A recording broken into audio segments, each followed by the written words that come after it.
Mortal Engines by Philip Reeve, Part 2, Chapter 31, The Eavesdropper. London gathered speed, racing towards the mountains. Semi-static towns that had hidden for years on these high grasslands were startled out of their torpor by its coming, and went lumbering away, leaving behind them patches of farmland and once a whole static suburb. The city paid no heed to any of them. The whole of London knew the Lord Mayor's plan by now. In spite of the cold, people gathered on the forward observation decks and peered through telescopes toward Shangguo, eager for their first glimpse of the legendary wall. "Oh, soon," they told each other, "this very night, a whole new hunting ground."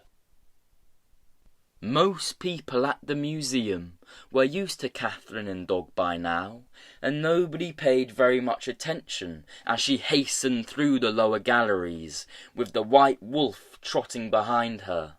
A few noticed the frantic look in her eyes and the tears on her face, but before they could ask her what was wrong or proffer a pocket handkerchief, she had swept past, heading towards Mr. Nankero's office at a near run.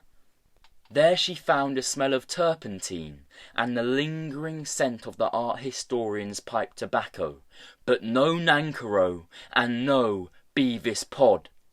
She ran back out into the hallway where a fat third-class apprentice was mopping the floors. "Mr. Nankero's in the storerooms, miss," he told her sullenly. "He's got that funny new bloke with him." The funny new bloke was helping Mr. Nankero drag a picture out of the storage racks when Catherine burst in. It was a huge, gilt-frame painting called Quirk Oversees the Rebuilding of London by Walmart Strange. And when Beavis dropped the end he was holding, it made a crash that echoed and re-echoed through the dusty storeroom like a small explosion. "I say, Pod!"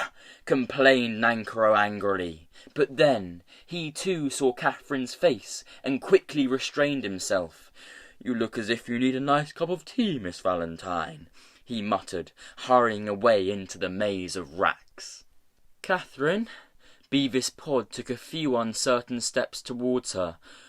"What happened?" He wasn't used to comforting people. It was not the sort of thing an apprentice engineer was trained for. He held his arms out stiffly to touch her shoulders, and looked shocked when she flung herself against him. He said, There. Beavis," she sniffled. "It's up to us now. We have to do something tonight." "Tonight?" he frowned, struggling to keep up with her rapid, half-sobbed explanations. "But do you mean just us alone? I thought your father was going to help us." "He's not my father any more," said Catherine bitterly, and realised it was true. She clung to Beavis as tightly as she could, as if he were a raft that could carry her safe across this mire of misery and guilt. "Father's Chrome's man. That's why I've got to get rid of Medusa. Do you see? I have to make amends for the things he's done." Nankero came pottering back with 2 tin mugs of tea. He mumbled, embarrassed at finding his 2 young friends in one another's arms. "I mean, yes, paperwork. Must dash. Be back in an hour or 2. Carry on, Pod." As he left, he almost fell over the fat third-class apprentice who had been mopping the passage just outside the storeroom door. "Oh, for Quirk's sake, Maleficent!" they heard him snap. "Can't you just keep out of the way?" But Herbert Maleficent could not keep out of the way. Ever since his demotion, he had been looking for a handhold that would help him claw his way back up to first class. This pod person had caught his eye a few days ago, this stranger who seemed so friendly with the old guildsman, who went about with the head historian's daughter, who dressed as an apprentice, but who didn't sleep with the others in the dormitory or join them for lessons. He had heard on the goggle screens that the Guild of Engineers were still hunting the people who had infiltrated their secret meeting, and he was starting to suspect that Dr. Van Brace might be very interested in Nankaro's little helper. As soon as the old man was out of sight, he put down his mop and pail and stepped back to the door. "The Anti-Traction League can't defend themselves," Catherine was saying. "That's what Father has been doing, spying out their cities and blowing up their air fleet. That's why it's up to us." "But what about the historians?" asked Beavis. Catherine shrugged. "They're too scared to help us. But I can do it alone.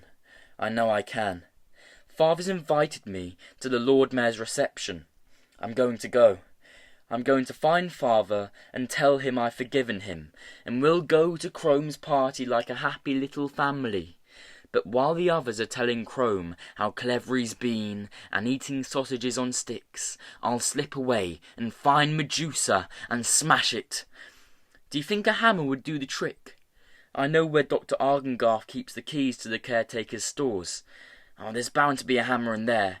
Or a crowbar. Would a crowbar be better?" She laughed, and saw Beavis flinch at the mad brittle sound. For a moment she feared that he was about to say something like, "Calm down," or "It can't possibly work." She touched his face, his blushing ears, and felt the quick pulse beating in his throat and the muscles flexing as he swallowed. "A bomb," he said. "What?" "Medusa must be huge. It probably fills half of St. Paul's. If you really want to smash it, you need explosives." He looked excited and scared. "The cleaning stuff the museum caretakers use has nitrogen in it, and if I mix it with some of Dr. Nankaro's picture-restoring fluids and make a timer—" "How do you know all this?" asked Catherine, shocked, because even she had not thought as far as bombs. "Basic chemistry," said Beavis with a shrug. "I did a course in the learning labs." "Is that all they think about your lot?" she whispered, "making bombs and blowing things up?" No, he replied. "But science is like that. You can use it to do whatever you want. Kate, if you really want to do this, I'll make you a bomb, and you can put it in a satchel. If you can get to Medusa and leave it near the computer brain and set the timer and run away, half an hour later—" Outside, Melephant's ear flattened itself against the wood of the door like a pale slug. Faster and faster and faster.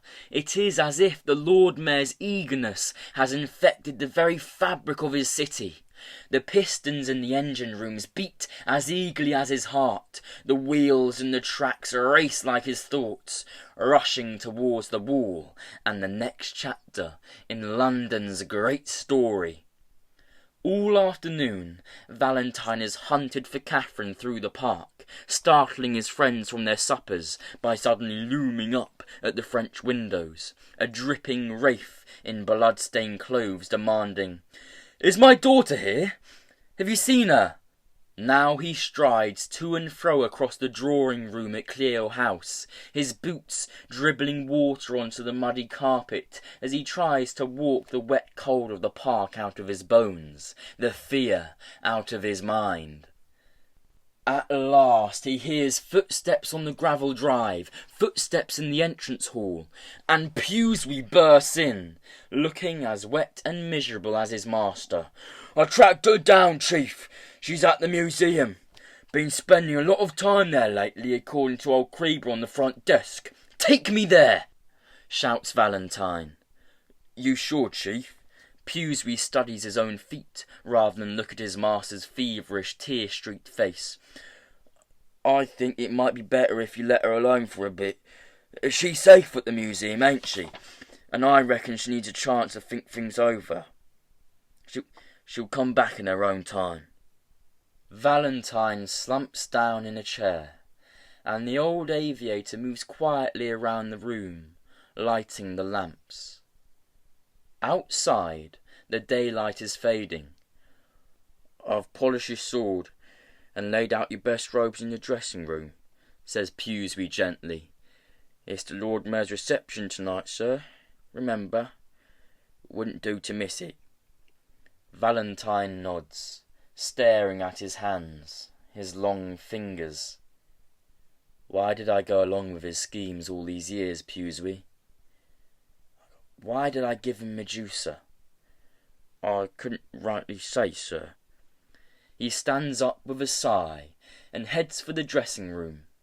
He wishes he had Kate's sharpness to know so easily what's right, what's wrong.